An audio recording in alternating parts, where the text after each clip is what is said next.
Hello everyone, welcome back to the channel Super Diamond Knowledge. As you guys, you must have seen through the thumbnail what we are going to discuss in this poem. In this poem, we are going to discuss a very short poem, and the title of this poem is The Dust of Snow, and this poem has been written by Robert Frost. Let me tell you first about the poet Robert Frost. Who is Robert Frost?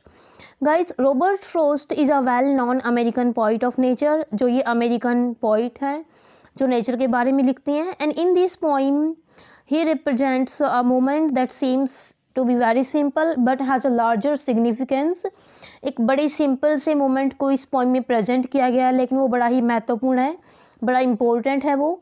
It is a highly symbolic poem. ये एक symbolic poem है. One day the poet was in a depressed mood. एक दिन कवि बड़े depressed यानी कि बड़े सैड मूड में होता है वो. अ pleasant thing happened in a tree. एक पेड़ में एक बड़ी सुहावनी सी सुखद सी घटना घटती है. It change the poet's mood. इससे क्या होता है, कवि का मूड जो पूरी तरह से बदल जाता है. It save the rest of the day of the poet.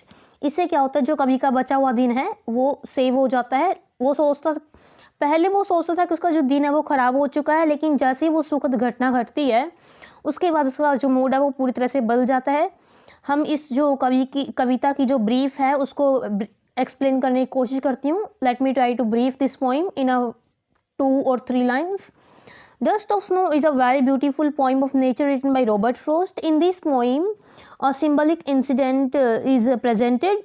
The poet is standing beneath a hemlock tree. जो कवि होता है वो हेमलॉक के ट्री के नीचे खड़ा होता है. हेमलॉक का ट्री गाइस एक धतूरे का पेड़ होता है, उसके नीचे कवि खड़ा होता है. He is in a sad mood.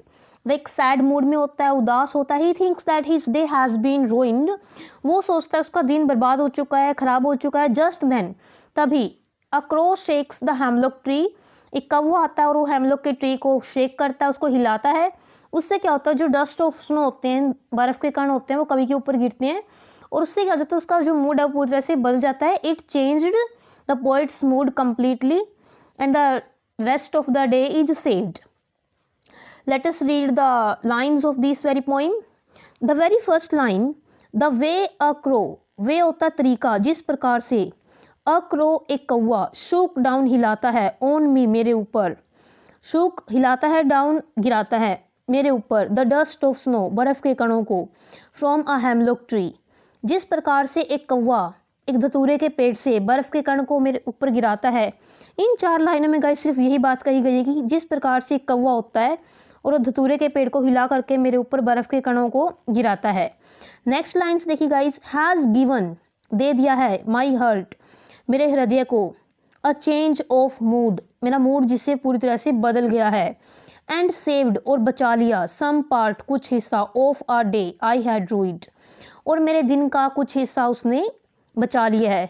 So guys this was a very brief poem and this poem is very very short and very easy to understand. I think I have explained it in my best way, and if you like the video then do not forget to like and share the video, and also make sure to subscribe our YouTube channel for such educational videos. Bye bye, have a nice day. Thanks for watching the video.